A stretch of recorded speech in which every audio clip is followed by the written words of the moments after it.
Sa ulo ng mga balita sa Pangasinan. Oportunidad at tulong pinansyal, hatid ng nilagdaang kasunduan para sa mga Pangasinense. Mga magsasaka sa Santo Tomas, Pangasinan, nahatiran ng tulong pinansyal.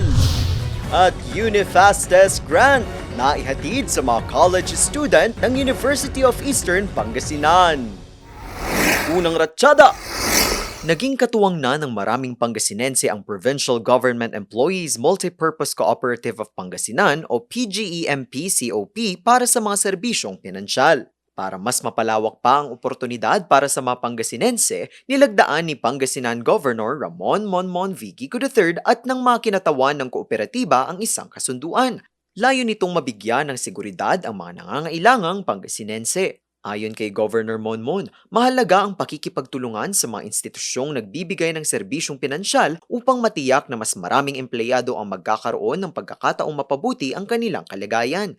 Sa pamamagitan ng MOA signing, inaasahang mas mapalalakas pa ang ugnayan ng pamahalaan at kooperatiba na ang hangad ay mabigyang serbisyo ang mga kababayan.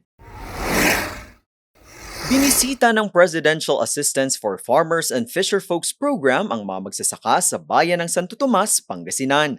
Layon ng program na maghatid ng tulong pinansyal para sa mga magsasakang haligi na ng bansa at katuwang sa pagsiguro ng food security. Ang payout, pinangunahan ni Pangasinan 5th District Representative Ramon Monchingico Jr. Bukas daw ang kanyang mata sa mga suliraning kinahaharap ng mga magsasaka na labis na nakakaapekto sa kanilang mga kabuhayan gaya ng pagtaas ng presyo ng petrolyo, smuggling, pabago-bagong panahon at iba pa. Pangako ni Representative Monching na sa ilalim ng kanilang opisina, tuloy-tuloy na mga proyekto at programa katuwang ang mga ahensya ng pamahalaan para sa pagtitiyak ng kapakanan ng mga magsasaka sa ikalimang distrito at sa buong Pangasinan. Patuloy ang suporta ni Binalonan Pangasinan Mayor Ramon R. Gico IV sa edukasyon ng mga Pangasinense.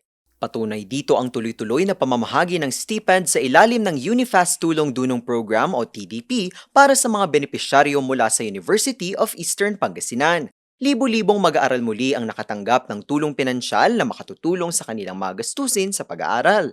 Patunay din ito ng pagsisikap na maihatid ang abot kamay at dekalidad na edukasyon para sa mga kabataang Pangasinense, alinsunod na rin sa pangarap ni Governor Ramon Monmon Gico III na makapagtapos ang mga kabataan sa lalawigan. Pangako nila ang patuloy na pagiging kaagapay ng mga kababayan sa pag-abot ng kanilang mga pangarap at mas pag-unlad ng kanilang mga buhay.